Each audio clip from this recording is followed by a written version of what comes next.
आजमगढ़ से बीजेपी सांसद और भोजपुरी सुपरस्टार दिनेश लाल यादव उर्फ निरहुआ ने श्री रामलला के प्राण प्रतिष्ठा समारोह में विपक्ष को विशेष रूप से सपा नेताओं को आमंत्रित करने की बात कही है। निरहुआ ने कहा कि इससे उनको सद्बुद्धि आएगी और प्रायश्चित का मौका मिलेगा। आजमगढ़ के सांसद ने कहा कि राम मंदिर का लोकार्पण एक ऐसा मौका है जिसका बरस से करोड़ों सनातनियों द्वारा इंतजार किया जा रहा था। इंडिया गठबंधन पर निरहुआ ने चुटकी लेते हुए कहा कि सारे धुर्त मिलकर एक ईमानदार आदमी को रोकने की कोशिश कर रहे हैं, लेकिन देश की जनता उसके लिए कौन बेहतर है वह सब जानती है। ठीक है, चलो पूछ लो। ये राम मंदिर का देखकर कहा जाए तो प्राण प्रतिष्ठा हो रहा है, इसको लेकर के लंबे समय से इंतज़ार था, पूरे देश को इंतज़ार था, पूरी दुनिया को इंतज़ार था और मुझे तो बचपन से इंतज़ार था कि कब ये होगा। तो मुझे लगता है कि इस देश का, इस सदी का सबसे बड़ा काम होने जा रहा है और हम लोग तो बहुत खुश हैं और फाइनली जो है, जो इंतज़ार था वो ख़त्म हो रहा है। 22 तारीख को प्रभु श्री राम का पट खुल रहा है, पूरे दुनिया में हर्ष का माहौल है।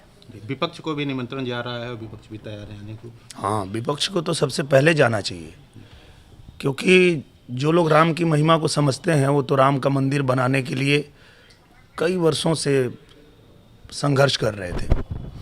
पर विपक्ष जो राम मंदिर के विरोध में बात करता था, रामचरितमानस के विरोध में बात करता था, उनको सद्बुद्धि की आवश्यकता ज़्यादा है। तो वो अगर वहाँ पहुँचेंगे तो सबसे ज़्यादा अच्छा रहेगा, क्योंकि उनको ज़्यादा ज़रूरत है। समाजवादी पार्टी को भी जाना चाहिए, निश्चित रूप से जाना चाहिए। और मुझे लगता है जो कहा जाता है हम में तुम में खड़क खम में सब में व्यापी राम, तो चाहे समाजवादी पार्टी का आदमी हो, चाहे भाजपा का आदमी हो, चाहे बसपा का आदमी हो, राम तो सब में बसते हैं।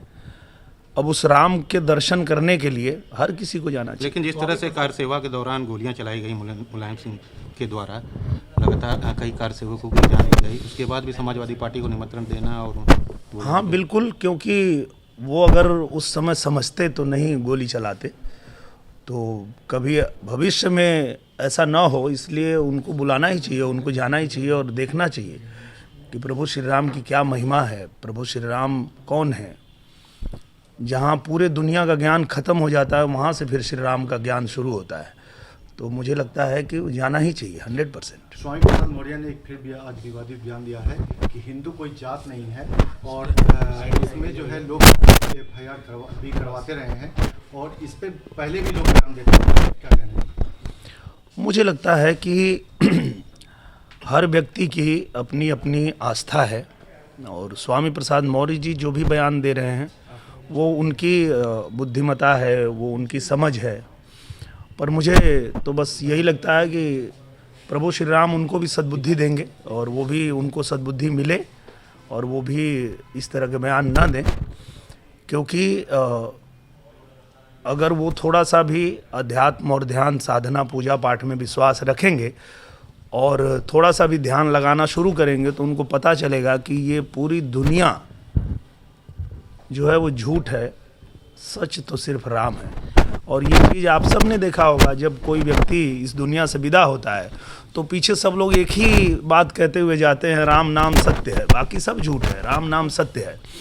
तो ये राम नाम सत्य है, मरने के बाद पता चले उसके बढ़िया है, उससे अच्छा है कि पहले ही जान जाए तो बढ़िया रहेगा। इंडिया गठबंधन लगातार बैठकें कर रहा है, 2024 की तैयारी को लेकर, टिकट बंटवारे को लेकर भी बातचीत चल रही है।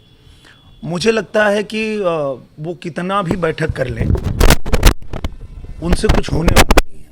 उसका कारण ये है कि हम लोगों को तो पता है, एक एक कार्यकर्ता को पता है कि हमारे जो प्रधानमंत्री पद के दावेदार हैं, जो हमारे प्रधानमंत्री हैं, तीसरी बार भी श्री नरेंद्र मोदी जी बनेंगे।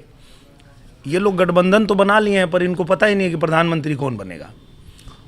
तो पहले वो चेहरा तय कर लेते तो उनको लड़ने में थोड़ी आसानी होती, पर वो उनसे होगा नहीं, क्योंकि वही बात है कि सब लुटेरे मिल करके चाह रहे हैं कि हम लोग जो है एक ईमानदार प्रधानमंत्री को रोकें, पर ये देश जाग चुका है, ये देश जान चुका है कि नरेंद्र मोदी जी के नेतृत्व में हमारा देश आगे बढ़ रहा है, गरीबों का कल्याण हो रहा है। तो अब ये देश किसी भी भटकावे में भुलावे में नहीं आने वाला है। और मैं आप लोगों को एकदम स्पष्ट बता देना चाहता हूं कि विपक्ष जो है, विपक्ष ईवीएम का रोना रोते रह जाएंगे, बचे खुचे जो किले हैं उनके सब ढह जाएंगे। 400 सीट जीतकर 24 में फिर मोदी ही आएंगे। कुश्ती संघ निलंबित किया गया है, क्या लगता है सही फैसला लिया गया कुश्ती संघ को, जिस तरह से पद्मश्री अवार्ड वापसी के बाद इस तरह का निर्णय लिया गया?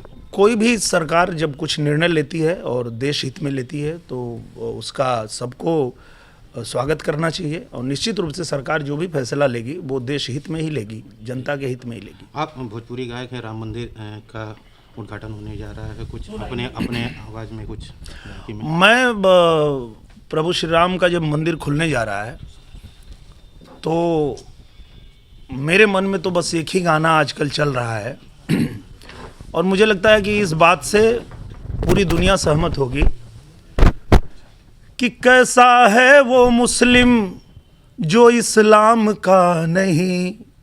अगर जो इस्लाम को नहीं मानता हो उससे किसी भी तरह से मुसलमान कहा जा सकता है? नहीं कहा जा सकता है। तो कैसा है वो मुस्लिम जो इस्लाम का नहीं, और कैसा है वो हिंदू जो श्री राम का नहीं। हिंदू पैदा होकर हुए अयोध्या धाम का नहीं। जो राम का नहीं वो किसी काम का नहीं।